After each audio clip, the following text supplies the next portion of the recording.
you can describe it. I said, forget as a Spurs fan, I think for as long as I've been watching the Premier League, it's probably been the worst 20 minutes I've single-handedly seen from a team.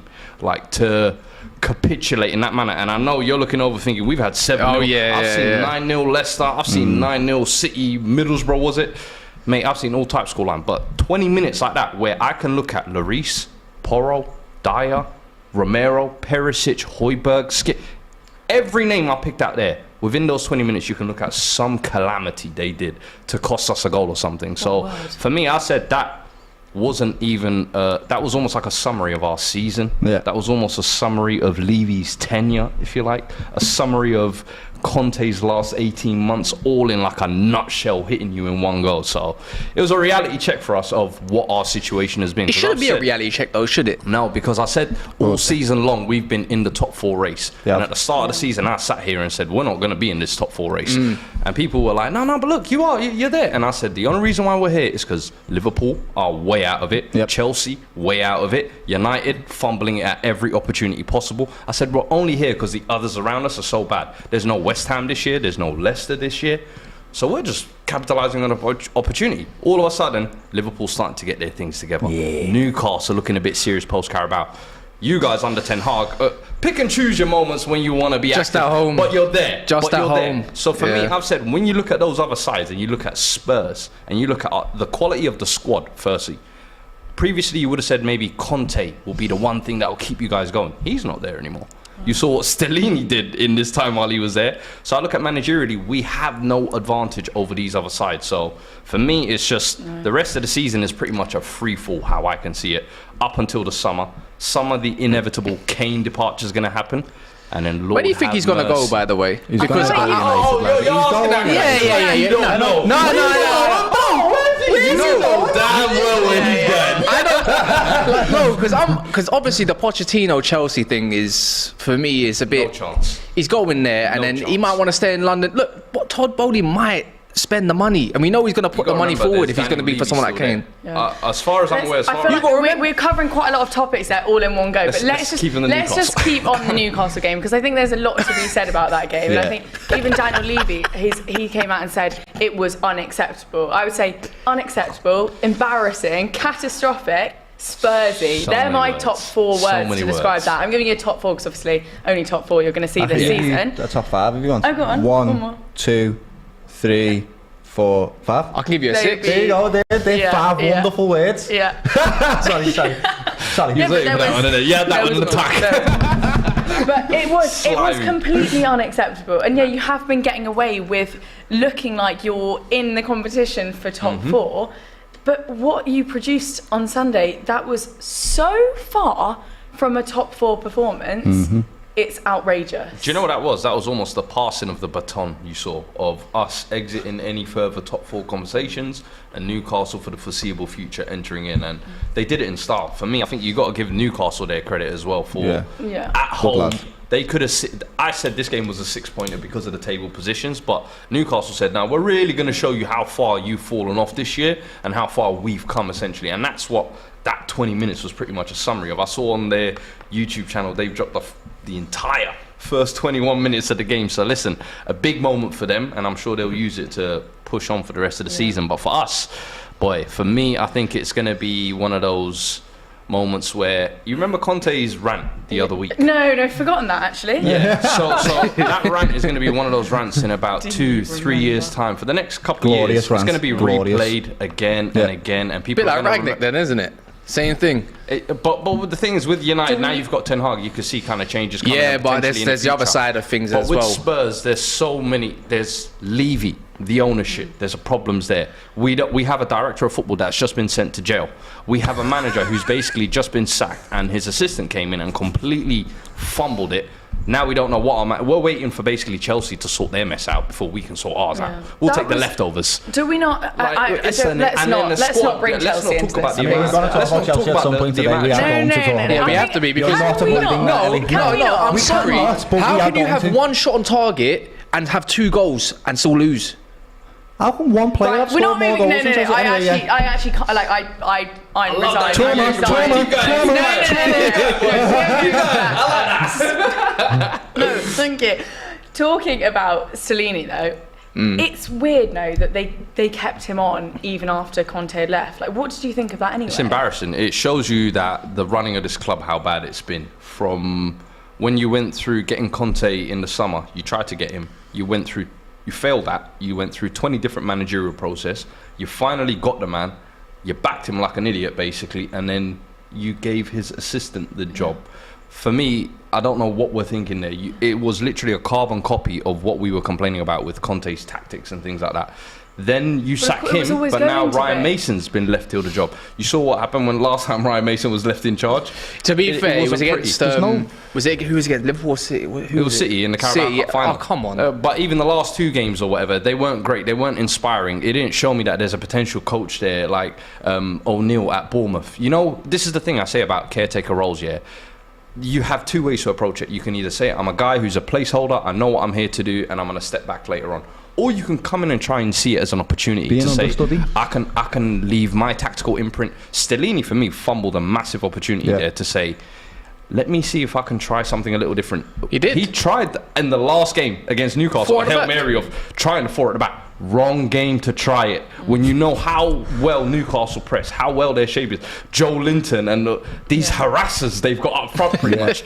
And you want to come and play now 4 out of the back and play out the back with Porro and Perisic there. Come on, man. It don't make sense. It just showed his tactical naivety. And for me, it was a massive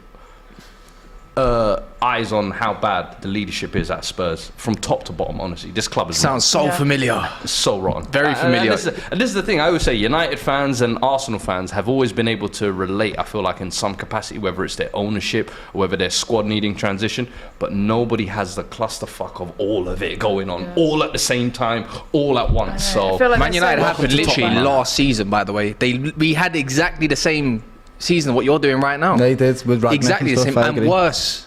Do you know what I mean? Guess what?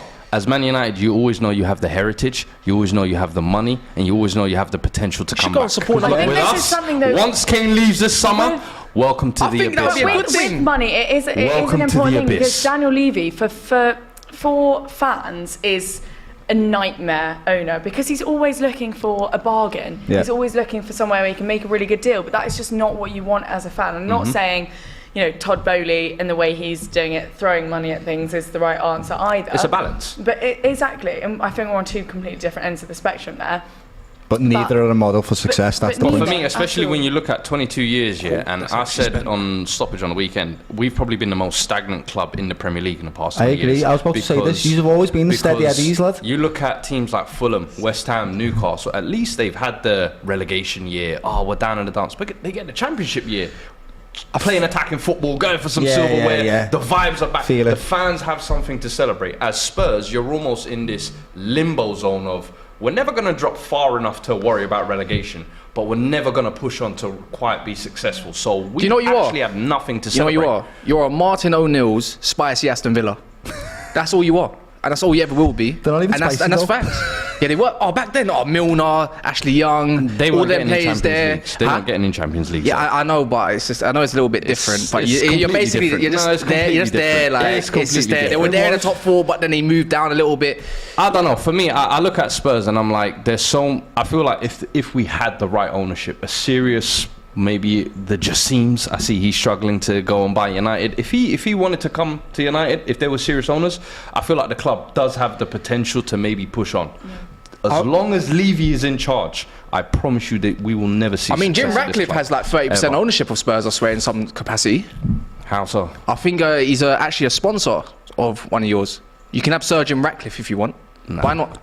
I've never heard of that. He's a good billionaire. ENIC own full ownership of the club. So. The problem at the moment with Spurs is to attract world-class talent and world-class managers, you need a better reputation, and your reputation is known for being poor, mate. You get to where you're supposed to be and then flop. You not quite don't get there one season or you drop off. But you are the steady Eddies, but you just can't attract that world-class talent like a Pep, like a Jurgen. And that's why Conte going there. Honestly, everyone thought this is Tottenham's time, this is going to happen. But it tells you that the players themselves also, they're to blame, lad, in my opinion. This is exactly what I was going to say, because I was going to say to you, who would you want as the next manager? Obviously on a 3rd manager of the season, same, but you're on the 3rd manager of the season, who would you want next? What sort of manager would you want next? But also, is there a point even asking that question, because is it the manager, or do you need to now look at the players? It's so because there's much no bigger point than getting the a manager in if the player's mindset isn't where it wants to be. Your players haven't. There's so many players that you've had for so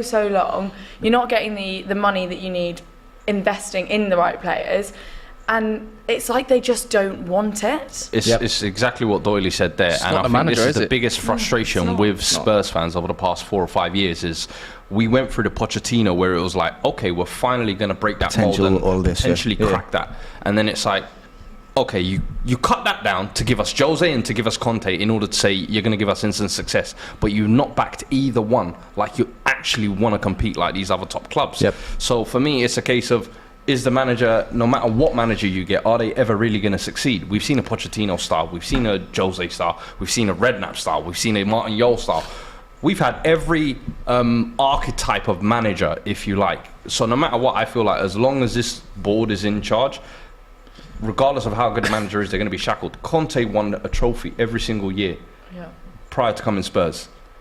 Jose, same thing, won a trophy at every single club prior to coming Spurs. Pochettino's gone on to win a title with PSG afterwards. It's like the amount of players that have gone on to win trophies afterwards. So it's not, for me, I feel like a managerial thing.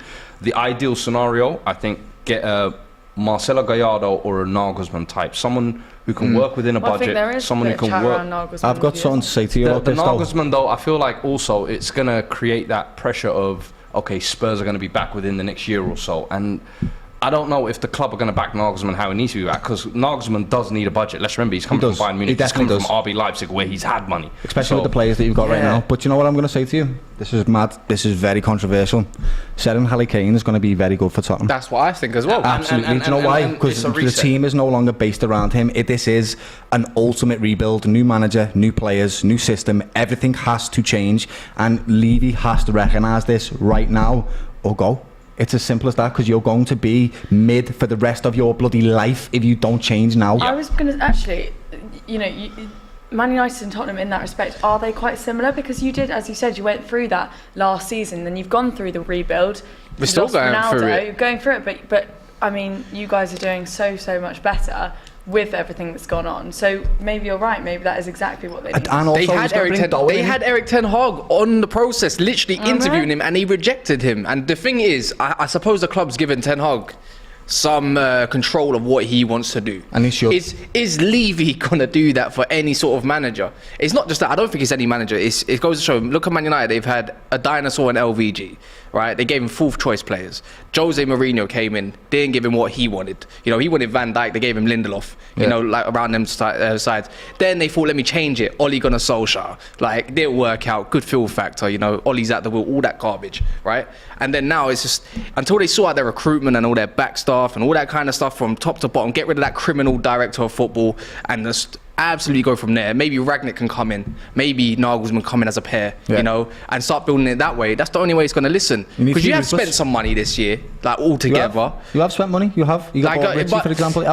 We was getting told you was winning the transfer window battle, like as in the best transfer window has to go to Tottenham. I was certainly not one of those fans. I can imagine so. You're more realistic than most fans. I was one of the ones telling you this is a failure, because if you're looking at a manager like Conte and seeing what he's had at Chelsea, seeing what he's had at Inter, seeing what he's had at Juve, and you think backing him is basically giving him a 34-year-old Perisic on a free, overpaying for Richarlison 60 million, giving him Lenglet on loan as a centre-back, and then an unproven Jed Spence from the Championship. They didn't even want. Winning a transfer window. As an owner, you have to be ready, and when you pick a world-class manager, right, they're going to go, I need this player for my system, and you have to be ready as an owner to say, I'm not a football club owner, by the way, at all.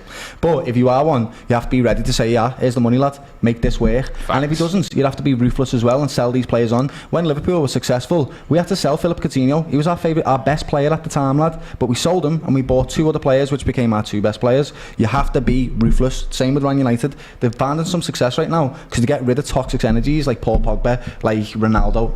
I'm not going to disrespect him, not toxic, but they didn't work. He was toxic. I think the Kane needs to leave, 1 for his own success, but 2 also, I do think, as you said, just to end this era, just to almost put an end to it. I feel like when Pochettino left, it was like one part breaking away. But Harry Kane, once he leaves, I feel like the fans will almost reset their expectations. Like, top 4 will completely go out of any Spurs fans' mind, and I think we'll actually have like a go for a cup, man. Go for a cup. Last time you won a cup, your sponsor was Thompson. That was ages ago. Do you get what I mean? Is Thompson even a business anymore? No, I don't think they are. I think they went out. Something like that. I remember Kabul and everything. 2008. Everyone remembers that team. It was actually quite a decent team, to be fair. That's you could say the birth of Tottenham. The Inter Milan era when Gareth Bale started coming through, Modric, etc., etc. You know, it's just. I heard rumours that Harry Redknapp might be coming into a steady ship till the end of the season. You never know. You're probably going to bring back Nico Cranchart and all that back. Mad lads. No, you know? So many rumors. But no, you're completely right. I do think definitely Harry Kane needs to move on because he's shortly becoming a player that's one of the best strikers in the world without actually having won anything to show for it. And he deserves to. He deserves to have. I think their fans need it, to be fair. They've been watching sour football for how many years? Since Nuno, right? So since Pochettino went and Mourinho, Nuno, etc., you've been watching some garbage football, in respect. I think Tottenham fans, like, you can kind of pity them at the point where it's like they deserve better football. They deserve something happy. Not a trophy, you don't deserve that, but something. Harry Kane deserves something. But it's just, what's going to be the situation with him in the summer? You say Man United, but we might not have the budget for him in the end. You know, he shot himself in the foot by staying. As long as he has. Yeah, he really has. I understand why he did completely. Me too. But then time just runs away with you, doesn't it? And don't people want to overpay for someone that's getting on a little bit, you would say, in football. You know, I think he's got a good 4 years in his game still at the top of the game because he doesn't rely on pace. He relies on his brain. Yeah, and them sort of players go for a long time. All he needs to do is think, where do I need to be? You don't see him ever burst past a player. Yeah, he has a little burst here and there, but he barely gets past. He usually rolls a player, or he's just too smart for them. Yeah, that's why I think he's got a time of his game. I wonder what Bayern Munich's gonna do since they've only got Choupo-Moting up front. Osimhen.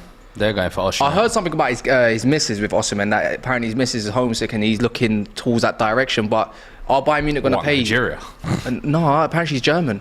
Oh, as well, and she actually grew up in Germany. So yeah, probably. But are Bayern Munich going to fork because their owner, Napoli's owner, is just as bad as yours when it comes to the money situation. Yeah. They're quoting 150 million euros. Wow. Well, last comment on Kane, I just has seen Chelsea. Yeah, we talked a lot about it. It's just someone saying basically about Harry Kane going to Chelsea, and I think the only way that he goes to Chelsea is if Poch convinced him to go there, and I don't. You can't do that because of fans. If he does that, that's scummy. Sell to Chelsea. To Chelsea. No. It's scummy though. No way. Do you not remember the Modric deal? Do you not remember the Tammy deal just a few years ago? Like Chelsea and Spurs don't do business. When was the last transfer deal we done between each other? Roman and Levy don't do business. Todd Bowley and Levy might do business. Yeah, Todd Bowley, you don't know what he's going to do. So what, all of a sudden he's going to say, "Oh, I'll give you Harry Kane." Yeah, I remember back in the day. Say it like that,